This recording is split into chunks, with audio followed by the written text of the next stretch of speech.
Hello and welcome to a very special episode of Reporting Depp v Heard.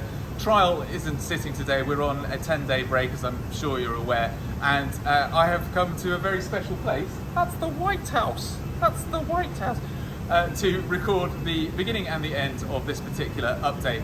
I've got a really interesting remote park bench interview with a lady called Christa, that curious cat, who contacted me. She is a corporate logistics person who's got really into the Johnny Depp trial. She's been watching it from afar in Canada, so I said, hey, why not come on and do a debrief of the first 4 weeks? So that's coming up next. But I also just want to thank Celebro Media, who sponsor the Reporting Depp v Heard newsletter, also have this facility overlooking the White House and the Washington Memorial.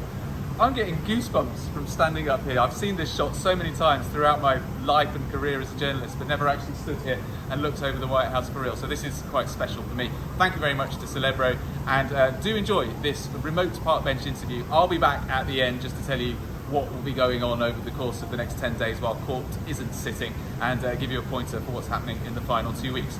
Enjoy. Christa, that curious cat. Christa, what a joy to speak to you. Thank you so much for getting in contact. It's lovely to have an opportunity to talk to you about your perspective on this trial. Just give us a bit of an indication as to who you are, how you got into this, and how much you've been following it. Yeah, absolutely. Thank you so much for having me here today. It's a pleasure to meet you. Basically, I am just an observer on the outside. You know, I saw this as the rest of the world did back in 2016 when the allegations first came out.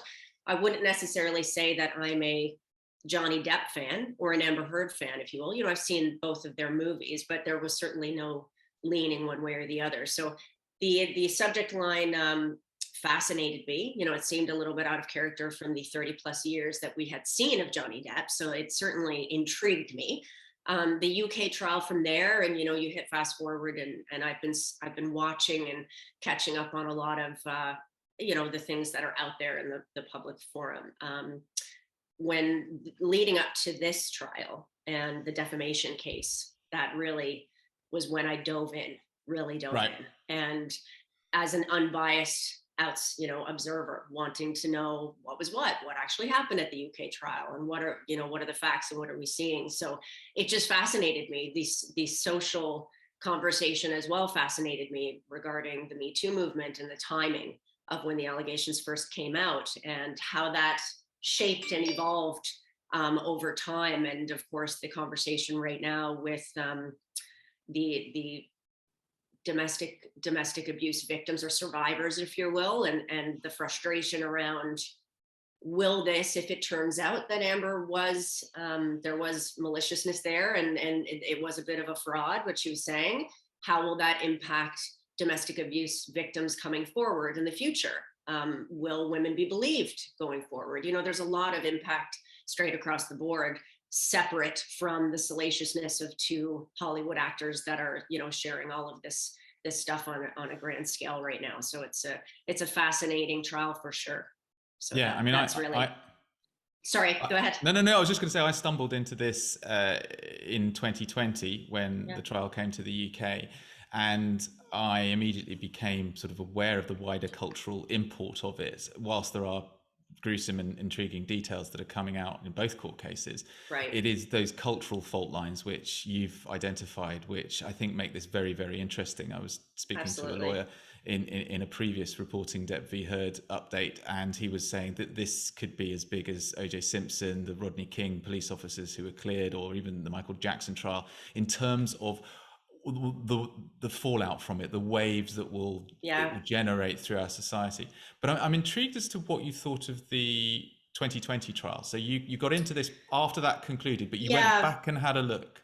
I did, yeah. You know, it's very difficult. There's a lot of comparison between the UK trial and this trial, and really you just can't compare. They're very different. It's a very different ballgame. You know, the UK trial was against the son. It wasn't against Amber. Amber was a witness. So that really put a lot of parameters on what could come into the conversation. There was a judge versus the jury. The judge was very reluctant to bring a lot into the trial by way of the backup support that Johnny had, whether it was the audio or different things. So from my perspective, what I saw was it was a very one-sided conversation that really steered towards free speech and whether the Sun can post this on the an entirely different entity altogether. So I struggle to hold them in the same vein, really. It's very unusual because the privacy laws in the UK are far stricter than they are in the USA. But right. The judge came down in favour of the Sun newspaper based on the evidence that had been presented to him. I mean, that quote will go to Johnny Depp's grave. The allegations of being a wife beater.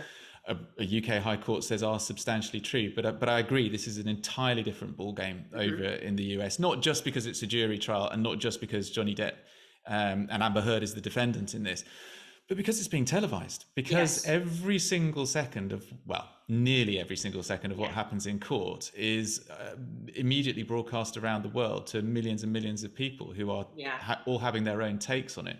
So you said you came into this neutrally, and we ought to explain that you have a professional corporate background, but it's not in any of the fields that I guess are touched by this trial. That, you're not into forensic psychology, and you're not into the entertainment industry. No. You're if I'm right in saying you're a logistics person, and you have obviously you can understand things from an analytical level. That's correct. But you don't necessarily have any skin in this game. So what are you taking from it? From what you've been seeing over the past 4 weeks? Sorry, that's a multifaceted question, really. When you say what I'm taking from it, what do you mean exactly? Like, where am I landed? What are you reading into what's happening? Yeah, I guess. What are you seeing as it plays out in front of you? To be honest, I'm fairly convicted in what I'm seeing at this point. In the next couple of weeks will certainly be telling. But from what I'm seeing up to this point, there are a lot of inconsistencies that are fairly obvious in I want to say stories that Amber's saying up to this point that we're seeing come out. Which inconsistencies have you picked up on? Oh my gosh, there's so many, Nick. I'd be here for an hour, to be honest. But submitting pictures, for example, that are actually from May, and she's saying that they're from December. Or the inconsistencies with the range of abuse that was received.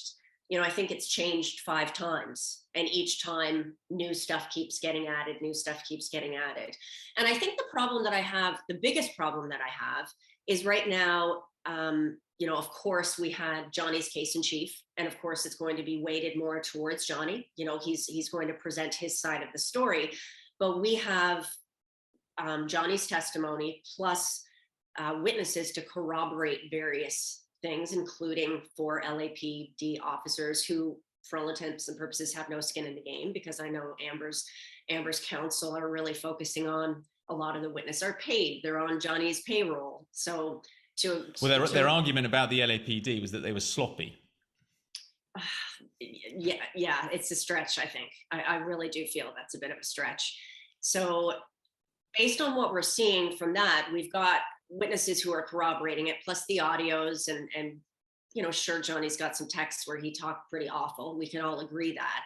But there's there's no physical evidence to show that Johnny abused Amber. Or no documentary evidence. No documentary. People would say physical evidence could be those bruised photographs. Well, exactly. So then we've got, now we've switched over to Amber's case in chief.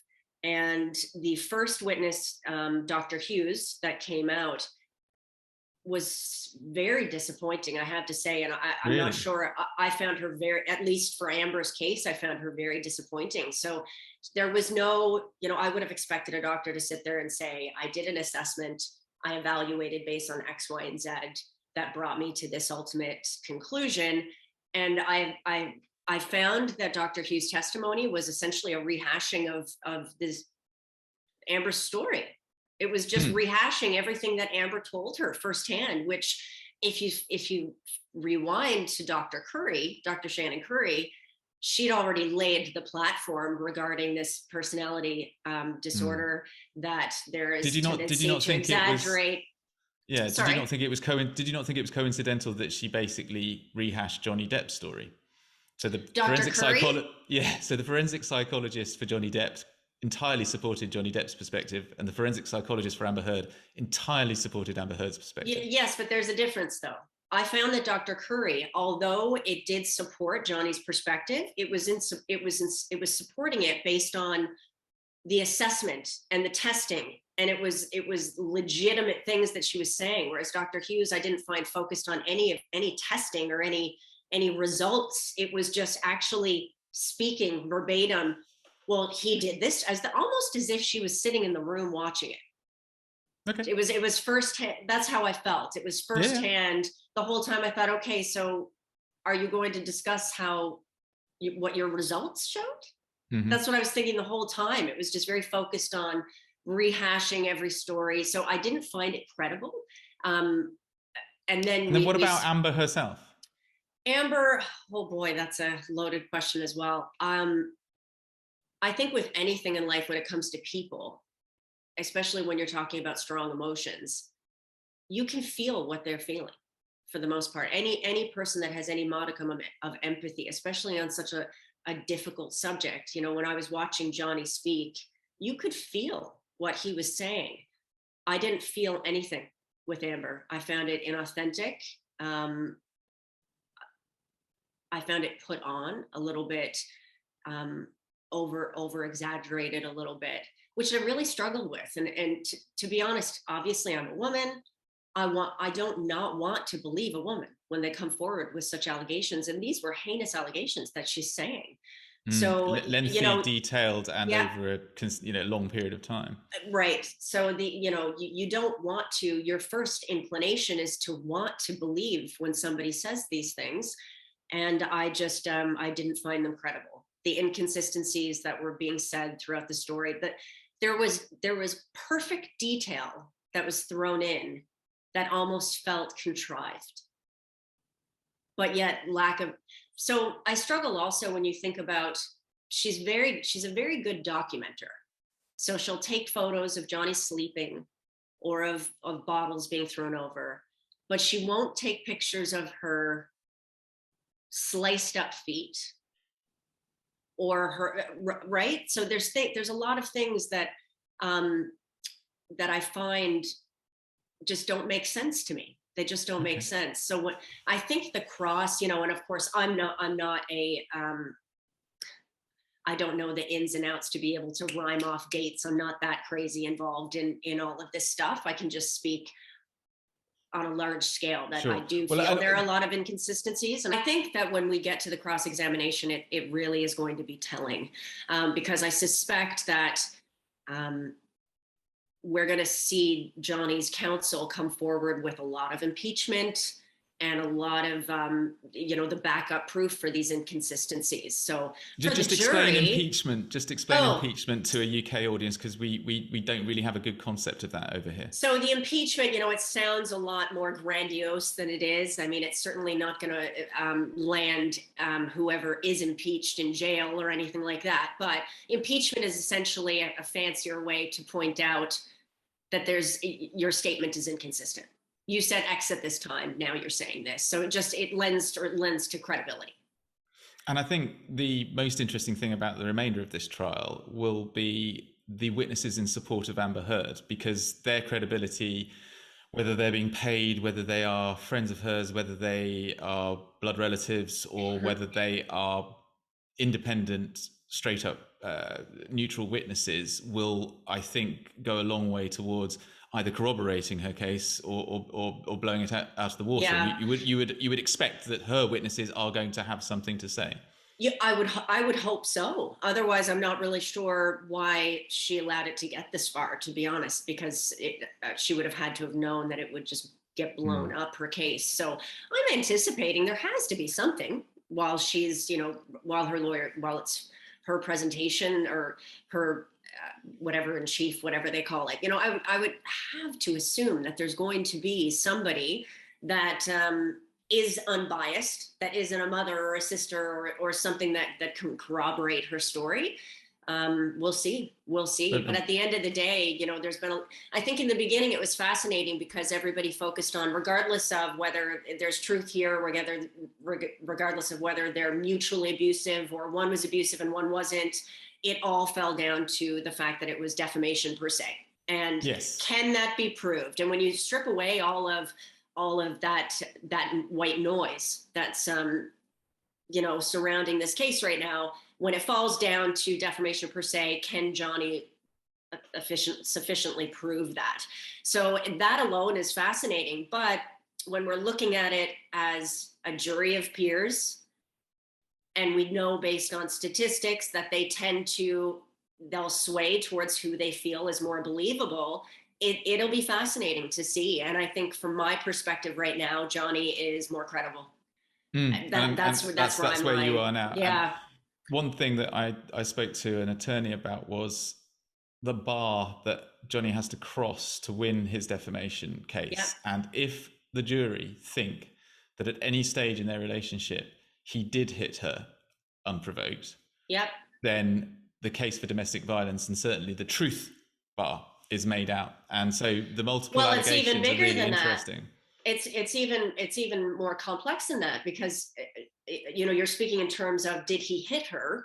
Well, we're noticing a shift from the opening statements of Amber's defense. They were very much focused on the physical sexual abuse. And as Johnny's case in chief finished and Amber's picking up now, we're noticing that they're starting to shift the narrative a little bit and focusing on verbal, psychological, yeah. Right. But whether a jury will be swayed by that argument, I think is just it. How does a jury you can say, define abuse? That's what it's going to come down to. We've had both forensic psychologists say, yes, abuse can be emotional, yes, abuse can be psychological and verbal, but whether the jury will go, well, okay, as one of the LAPD officers says, I argue with my wife, I yell at my wife, but that doesn't mean exactly. And you've got, from what I understand, the makeup of the jury, are predominantly male, young men. It'll be interesting to see how they're viewing this. They could look at this and say, if my partner was screaming at me like Amber's screaming at Johnny and those things, I'm going to scream back or say something, right? Like, it'll be interesting to see. It all is going to come down to the jury. It really is. So I'm fascinated to see where this goes right now. But based on what I've seen in the past 2 days for Amber, I would have anticipated that it would have gone a little bit better for her than it did. And so I think she hoped it would go a little bit better, but I don't think that the world is seeing the authenticity that she was hoping that they would. So it'll be interesting. I agree. Let's talk a little bit about the people who are taking an interest in this trial. I've spoken to an awful lot of people who have their own difficult histories, and they've either been abused or they have a connection to the themes that are running through this trial in some way. And they are recognizing and seeing patterns that perhaps people who've never been in that situation aren't seeing. Both Absolutely. Johnny Depp and Amber Heard clearly had difficult and abusive childhoods. I think that's now on the record for both parties. Do you have any sort of special insight or empathy with that side of things at all? I do, absolutely. I'm one of those. So I unfortunately had a very tumultuous childhood myself. That in my adult years, I leaned on a lot of therapy to get me through it. So I can recognize a lot of those signs. Outside of a tumultuous childhood, when I grew up, my first relationship ended up being abusive. So which tends to be statistically the direction that children that are abused end up in those relationships down the road. So I have a lot of experience with that myself. So the interest from the public that we're seeing right now, I think it's incredibly difficult for an abuse victim to come forward to begin with. It's a very shameful thing. Was that something that you had to do? Did you have to do that to the authorities? No, I didn't. I was, it's a difficult thing to do. It's a difficult thing to do. I think if it were now, I probably would, but at the time, no. So it's not the easiest thing to do. And not only from the aspect of it being shameful and you really don't want to, and as soon as you say it out loud, it kind of makes it real. There's that whole ball game as well. But there's also that worry that, will you be believed? And there was one thing that I thought of immediately when, sorry, I'm going to digress just a little bit, but it's in the same Please area. do. It's fascinating. When these allegations first came out in 2016, the Me Too movement was on the rise. And of course, the Me Too movement was necessary. It happened for a reason. It was necessary. But I think, like with any social movements in life or any large, it's just go big or go home all the way, that we perhaps lost sight of, listen and hear and perhaps investigate rather than listen and hear, believe right away. So for, the organizations like Disney or Warner Brothers, to make, it's their prerogative to make decisions to, dismiss or separate themselves from Johnny, but for them to make those decisions so immediate, it almost this goes to cancel culture. This goes into cancel culture. It's a scary thing when you think about it, because it actually is lending credence or fire to an abuser saying, if you tell somebody, this is what I'm going to say.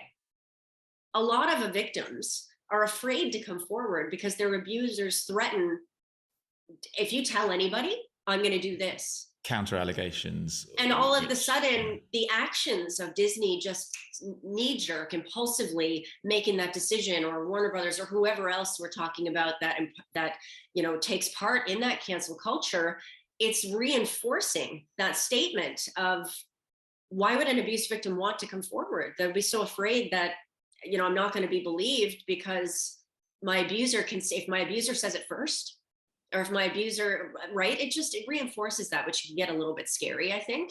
So outside of that, there's also the scary notion that if it turns out that Amber is making this up, if this was all a vendetta, revenge, she was angry, whatever, to get more money, whatever it was, if it turns out that that's the truth, regardless of my beliefs, where I sit on that, it's going to make it all the more difficult for victims to come forward and be believed, especially women. I can almost foresee it. The writing is on the wall. I can almost foresee the number of lawyers that are representing male abusers, mm-hmm, bringing this up. It's really interesting. It's really interesting you say that, because I've heard that from so many different perspectives over the course of the last 4 weeks, and yet you're also hearing on the other side of the argument, the Johnny Depp is got all the patterns of an abuser, jealous behavior, which he's admitted to, the smashing up of things, which I know is contentious. People say that you can smash inanimate objects and not be an abuser, and I completely get that. Yep. But you can also smash things up and be an abuser and be threatening to be around. Of course.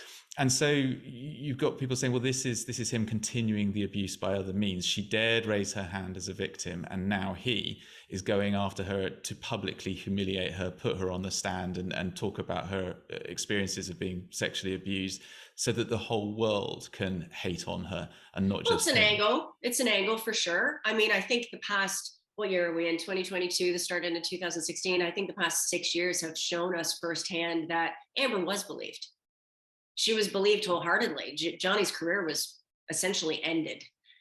So that argument, it's an angle that I think is a bit of a stretch, because Amber was wholeheartedly backed and supported and believed, and to the point where the big guys in Disney and Warner Brothers separated themselves, regardless of any supporting proof, to corroborate the allegations. She was wholeheartedly believed. So I think that almost, it does the opposite for me. If you fast forward 6 years later and he's finally standing up and saying, hang about, please, let's look at this a little bit, it actually leans more the other way for me. To do it so many years later. And this is what is fascinating, because I don't want to keep going back to your personal experience, but if you had put your hand up and gone public with what was happening to you, and then your abuser, whether it was your partner or from a childhood perspective, then started saying, no, you're a liar and I'm going to sue you as a result. Mm-hmm. You obviously, as a journalist, you try and put yourself in everyone's shoes to see how you'd feel. You don't have any, you're not drawing any connections or any parallels with your personal experience and what might have happened to you to what's happening to Amber. I don't know. I don't. I find that absolutely fascinating. That is really interesting, because it's also echoed by so many people who are meeting on a daily basis at the trial. That's one of the things that I'm referring to about the inconsistencies. for somebody that has gone through it, that knows what it feels like to be a victim, it doesn't hold up. Even in the trial, when Johnny was on the stand, Amber watched him intently. A victim who had gone through what Amber is alleging she went through, it's just egregious what she's outlining took place. She wouldn't be sitting there with her chin up, defiant, looking at her abuser. There's so many things that they're not. And of course, this is not to paint every abuser with the same brush. Everybody reacts differently. Everybody's going to have different coping skills, and their path or their journey to become healthy is going to happen at different speeds and at different courses. I'm not saying that everybody is the same, but there are consistent behaviors and psychological processes that victims do feel that just aren't present here. They're just not present. So, and I'm sure that Johnny's counsel will bring a lot of this stuff forward. So it will be fascinating. It'll be fascinating. Yeah, it's ramping up. Let's go to what potential verdicts could be. If the jury decide that the bar has not been reached for Johnny's libel trial to succeed, what do you think will happen? What do you think will be the cultural impact of that? Oh my gosh, that's... Because it can't be seen in isolation, can it? Because it has to be seen in the context of the way that public opinion has been viewing what's been happening throughout the trial. But nonetheless, two verdicts on each side of the Atlantic would... Well, I think there's just no... For Amber's defamation, for her case, I don't think we haven't heard anything about this. We haven't heard anything about... Well, we have, but it hasn't been made out. So I suspect that's also going to come up over the final 2 weeks of the trial. For sure. Yeah, she's essentially doing both of those simultaneously. She's refuting Johnny's and then fighting for her own at the same time, contemporaneously. But that still hasn't come out. We haven't actually heard the on specific articles yet that they're talking about, other than the odd thing in the Daily Mail online. Based on what we've seen up to this point, even from the audios, the actual documentation and support, I don't think that there's any way that Amber can win that. I think that's just a done deal. So I think what we're left with is Johnny's. And that one is really, in my personal opinion, going to come down to the jury. Whether we can strip this apart from a legal perspective as much as we want, but we're not the jurors sitting. The jurors are not going to be sitting there from a legal perspective. Sure, they're going to be given, the guidelines from the judge at the end, right before they walk into deliberation. But at the end of the day, there's going to be more emotion and who they feel is more credible that's going to weigh into this. So it's really hard to judge where that's going to come out or what is going to come out of that. Based on what I'm seeing online, I think the hashtag Justice for Johnny is going through 6.6 billion hashtags a day, something like that. It's overwhelming, the support that we're seeing online for Johnny. I think that the court of public opinion has already been won for Johnny. And even if he loses, I don't think it's going to matter for him. On Amber, on the other hand, I'm not sure how that's going to play out for her. So. And it begs the question as well. Let's not talk about a hung jury, because I think that would cause so much pain. But let's say we get a result. So let's say if it doesn't work out for Johnny, what you've just said, the court of public opinion could resurrect his career. What about if he wins his case? If he wins his case, it will be a maelstrom of I don't even want to contemplate it just yet, because I think it's going to. It's a scary notion, because it will suddenly make it so much harder for female victims, particularly, to speak their truths and be believed. It's brought us back. The progress that we made as a society with the Me Too movement, it was 10 steps forward, 20 steps back, if that's the case. It's just going to make it so much harder. Now, on the flip side of that, there's also the conversation that men can be victims too, which I don't think has really been a conversation that's happening as much as it should be. So from that perspective, I think it's brought a light to a conversation that should be had, which is great. So it'll be interesting to see how this plays out for sure. my thanks to Christa and everyone who's been commenting and getting in touch with me over the past 4 weeks. It has been a grueling trial in terms of having to cover it, getting up early, getting those wristbands, but I've made some really interesting contacts and friends over the course of the last 4 weeks.